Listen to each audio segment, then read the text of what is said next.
Like many children, Katherine Drexel and her sisters started receiving an allowance once they reached a certain age. A couple $100s a month at that time was a very large sum. And one of the first things she did was supply a statue to one of the Indian missions. She learned that from her mother, that it's about giving away what other people need to have. Her stepmother, Emma, died in 1883 after a battle with breast cancer. Her father really never recovered from his wife's death. And it was at that point that Katherine started telling Bishop Joseph O'Connor that she wanted to be a nun. He was like her spiritual director and very close to the family. Before being named Bishop of Omaha, O'Connor had been the priest of St. Dominic's Church near the family's summer home in Torresdale. He did not seem to favor her going into the convent. She said, "No, I'm called to do this," and he said, "Absolutely, you're not." Bishop O'Connor argued her money would be better spent as a charitable lady of society. And 2 years later, when Katherine's father died, she and her sisters were suddenly staggeringly rich, with an estate valued at nearly $16 million.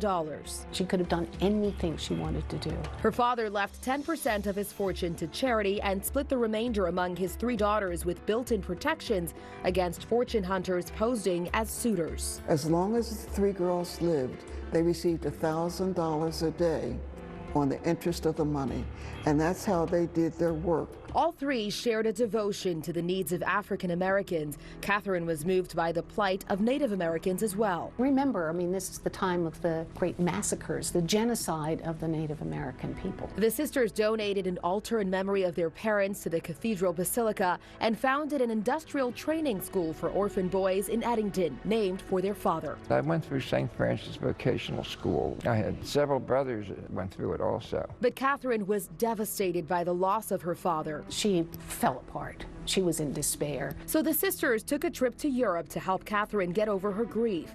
While there, she had a meeting with Pope Leo XIII that would change the course of her life. She had already started her work supporting the Indian missions. She was pleading with the Holy Father to somehow make priests available. And he said to her, "Well, why not yourself be a missionary?" Bishop O'Connor, originally resistant, not only agreed, he insisted she start her own religious order, the Sisters of the Blessed Sacrament, with a focus on society's most oppressed. It was very obvious to her that people saw a major difference because of skin colors. Because she was so famous in Philadelphia, she was sent to the Sisters of Mercy in Pittsburgh for her novitiate. She could have given her money, and that would have been wonderful, but she literally gave away herself. It was a hard life. She gave up everything, and she'd been raised with absolutely everything. The Mother House in Bensalem was built in the Spanish mission style, and Katherine kept up a steady flow of funds to schools and parishes in the West. When you hear someone having billions of dollars, in personal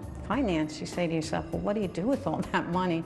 And Katherine would say, here are the needs. Do this, this, and this. For African Americans, she built Holy Providence boarding school on the grounds of the Mother House. 4 generations of my family went to school here. And she opened missions and schools throughout the segregated South. The idea that you were starting a school for blacks, number 1, not my neighborhood, and number 2, don't educate them. She never let anything stop her from doing anything what she knew what was right. She used straw buyers to purchase new properties. She couldn't buy it in her own name. They wouldn't sell it to her if they knew that's what it was going to be used for. One of her schools in Beaumont, East Texas, the KKK posted the school threatening to burn it down. Her aim was evangelization and education. Saving souls is part and parcel of social justice. She created Rock Castle, a boarding school for girls on a former slave plantation in Virginia. But her jewel was Xavier University in New Orleans. It's the country's only historically black Catholic university, and among HBCUs, it ranks among the top in graduates who go on to careers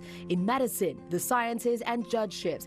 And on its construction, Mother Katherine spared no expense. Xavier, she wanted to be built out of Indiana limestone. Because, she said, the students there should have the best, but she took her own vow of poverty very seriously. She would actually take the pencils away from the students, give them new pencils, and use their used pencils. Her shoes had holes in them. Multi-millions of dollars of money in the family, but she wanted to be as poor as she could be. But she was always a banker's daughter. She knew how to get things done, and she knew how to handle money. She would have been able to tell you exactly how many schools, how many students, how much everything cost. And she was a hands-on hard worker. She was constantly visiting her missions throughout the country. She would open up new missions personally. This woman never slowed down. She never stopped. She set a high bar for all of us. Now we don't all make it, but she gave her total gift of self. When she wasn't adding schools and missions, she was working in other ways, lobbying newspapers to stop identifying the race of African-American suspects and partnering with the NAACP to push for anti-lynching legislation. She was little but mighty.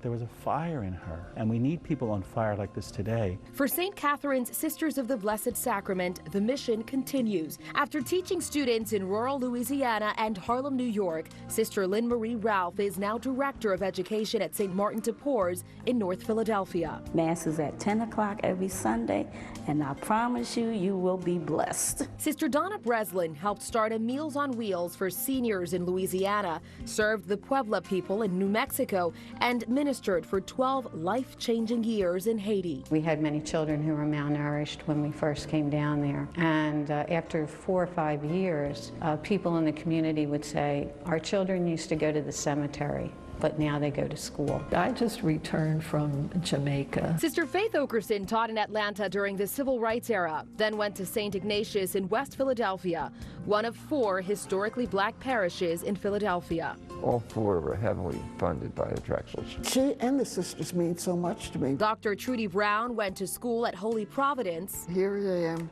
at 25 with my grandmother. Her grandmother, Julia, was among the first students when the school first opened in 1892. Whatever accomplishments I've made in my life, it's been because of the Sisters of the Blessed Sacrament. And I feel so blessed. This is history. Even before Catherine's death in 1955 at the age of 96, the calls for canonization had already begun.